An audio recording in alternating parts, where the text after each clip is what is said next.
这里，昨要如何阻止？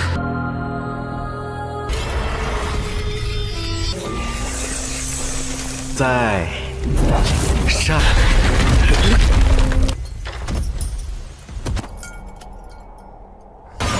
好快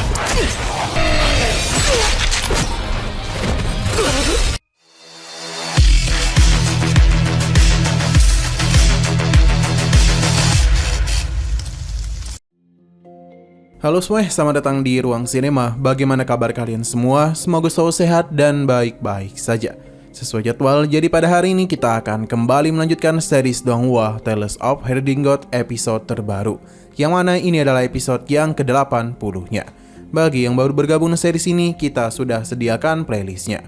Jadi kalian bisa mudah mencari di mana episode awal dari series ini. Tanpa berlama-lama, langsung saja kita mulai alur ceritanya. Dengan munculnya sinar pagi di Dasu, perjalanan pun akan kembali kelompok Kimo lakukan. Sementara para pemberontak juga tidak akan tinggal diam. Perlahan-lahan nun pasti mereka mulai mengikuti pergerakan kelompok Kimo. Ia pun penasaran apa yang hendak mereka lakukan. Orang-orang ini beralasan kalau mereka hanya melakukan perjalanan saja dan tidak ada sangkut pautnya dengan Kimo. Karena itulah Kimo mencoba untuk tidak mempedulikan mereka. Perjalanan pun kembali dilakukan, tapi di sini terlihat dengan jelas kalau naga kilin harus kembali beristirahat karena ia sangat kelelahan. Alhasil mereka pun hanya berjalan kaki saja. Di sana terdapat naga-naga yang sudah menjadi batu. Entah mengapa naga kilin merasa dirinya pernah kemari. Sesaat kemudian ada beberapa warga yang telah lewat sambil membicarakan tentang banyaknya rumah yang telah terendam air. Seakan-akan malam tadi ada samudera laut di atas langit, diikuti juga oleh teriakan pertarungan. Bahkan salah satu dari mereka ada yang melihat Raja Dewa yang sedang membawa sebuah pedang besar dengan mengendarai api besar. Namun setelah pagi tiba, air di langit itu menghilang begitu saja. Mereka bingung apa yang telah terjadi. Terlebih lagi, kuil Raja Naga berada jauh dari tempat itu. Terlihat kelompok pemberontak masihlah mengikuti Kimo. Mereka juga mendengar apa yang dikatakan oleh para warga itu. Sementara naga kilin penasaran dan api apa yang dikendarai oleh Raja Dewa, padahal itu dirinya sendiri. Kimo penasaran jika para warga mengatakan ada air laut di atas langit, lantas sekarang di manakah air itu pergi?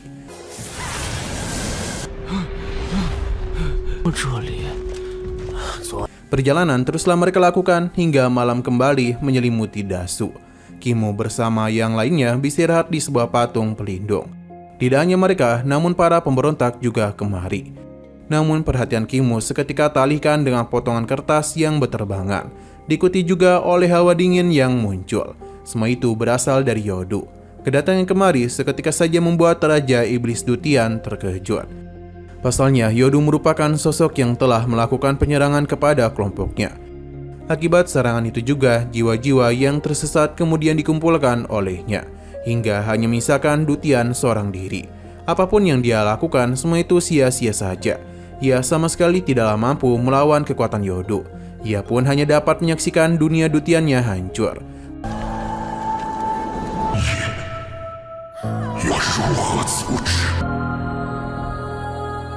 Para pemberontak sangat terkejut dengan kemunculannya. Tapi mereka justru menatap Yodu yang membuat jiwa-jiwa mereka akan diserap oleh Yodu. Sedangkan yang lainnya segera memberikan hormat, begitu pula dengan Kimo. Para pemberontak yang tersisa hanya bisa melihat jiwa rekan-rekan mereka yang dibawa pergi oleh Yodu. Namun di sini Kimo mulai menggunakan mode bintangnya dan membuka sebuah gerbang. Yodu pun melihat Kimo dan mengenalinya. Di sini Kimo bertanya kepada Yodu apakah dia pernah melihat para orang-orang tua yang dia gambar. Ternyata mereka itu berencana untuk pergi ke kota tanpa kekhawatiran. Namun tujuan mereka ke sana bukanlah untuk mencari harta karun. Bagi Yodu, mereka itu akan segera terjebak. Sementara klonnya akan bersiap untuk mengumpulkan jiwa-jiwa mereka.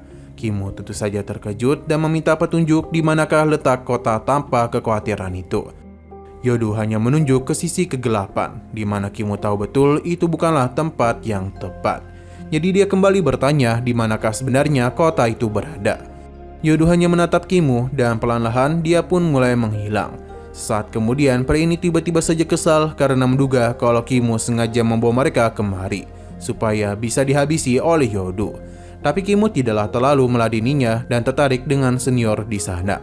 Pria ini pun menjelaskan kalau ia bersama muridnya berasal dari sekte Luo Surgawi. Ia bernama Chiun, sementara muridnya bernama Luo Xing, dan pria di sampingnya bernama Soyun. Kala itu, sekte iblis surgawi mengumumkan berita di pusat kota Daxiang yang menyebabkan guru Jia mereka meninggal di tangan guru besar Kekaisaran Yang Kang. Kimu paham karena mereka tak bisa menghabisi guru besar Kekaisaran, maka mereka datang untuk balas dendam kepadanya. Seketika saja situasi menjadi begitu tegang. Di saat mereka sudah siap melakukan penyerangan, Kimu tiba-tiba mendengar sebuah suara yang sangat asing bagi mereka. Karena itu berasal dari dalam kegelapan. Sesaat kemudian muncullah sebuah cahaya, diikuti juga oleh sosok yang seperti kera. Kedatangan kemari sepertinya memiliki sebuah tujuan, di mana sedikit kekuatan telah ia tunjukkan. Tekanan yang dia berikan itu tak bisa ditahan dengan mudah. Kimu menjelaskan kalau mereka hanya lewat saja dan tidak berharap mengganggunya.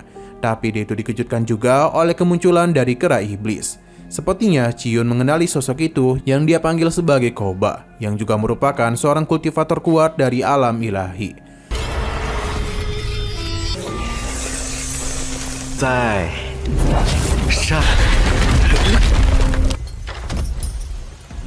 Kera iblis memanggil Kimu dan segera menghampirinya sambil memberitahu kalau Buddha dari sekte petir agung telah mengajarinya sebuah kemampuan. Dan Buddha muda ini merupakan gurunya. Dutian dan yang lainnya bingung bagaimana bisa Kimu memahami perkataan dari kera iblis.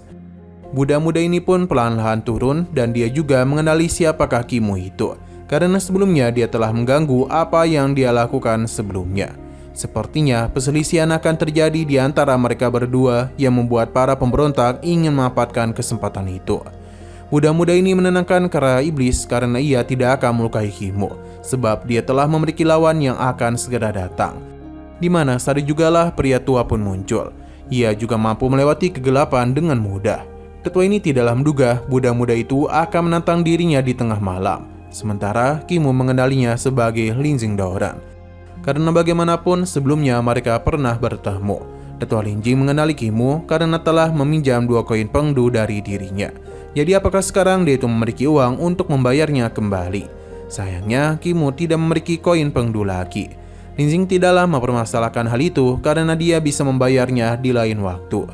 Para pemberontak menjadi panik karena Kimu memiliki banyak kenalan dari sosok yang kuat. Lin Jing Daoran merasa kalau waktu ini merupakan waktu yang sangat tepat untuk bisa bertarung.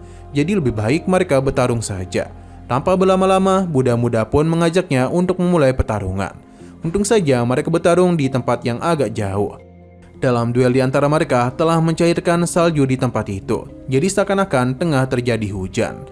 Tak lama kemudian sinar pagi kembali menyinari Dasu dan membuat beberapa makhluk lainnya keluar. Tapi belum ada tanda-tanda kalau pertarungan antara dua sosok kuat itu telah berakhir. Sementara para pemberontak hendak melakukan penyerangan karena ini merupakan waktu yang tepat bagi mereka. Kelompok Kimu juga telah bersiap di mana ternyata ada tamu yang tidak diundang juga telah kemari. Pertarungan langsung saja terjadi di antara mereka di mana dalam pertarungan itu bisa terlihat dengan jelas kalau kelompok Kimu jauh lebih unggul. Chiun bisa dengan mudah dirinya habisi, begitu pula dengan para murid lainnya. Kini hanya tinggal wanita itu saja dan dia pun memilih untuk melarikan diri dari tempat tersebut.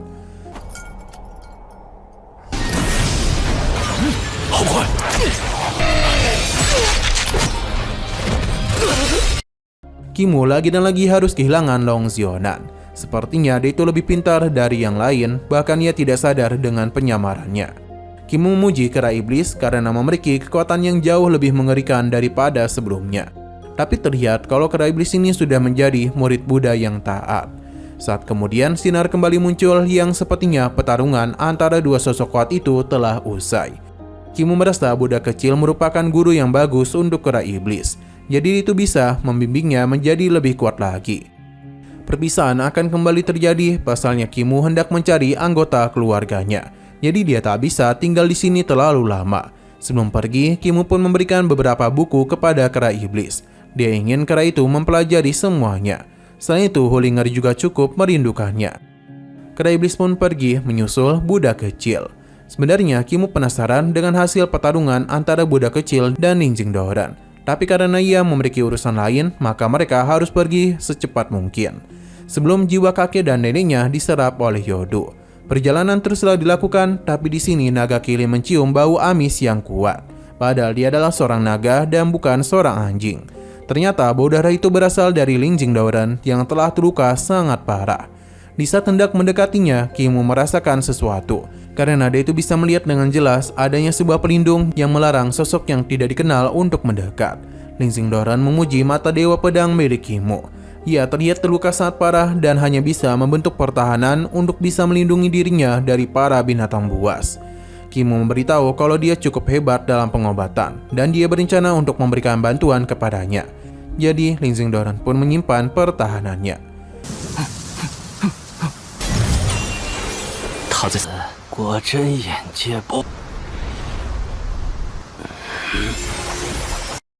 Nah, sing sekali lagi seru-serunya, episodenya pun harus bersambung dulu.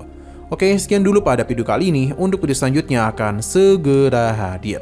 Jadi bagi kalian yang ingin mengikuti series ini, langsung saja klik subscribe dan aktifkan loncengnya. Terima kasih yang sudah menonton video sampai habis. Jika kalian suka pada video ini, klik like dan share ke teman-teman kalian tentang channel ini. Dan ditunggu aja kelanjutannya. Oke, sampai jumpa di video selanjutnya.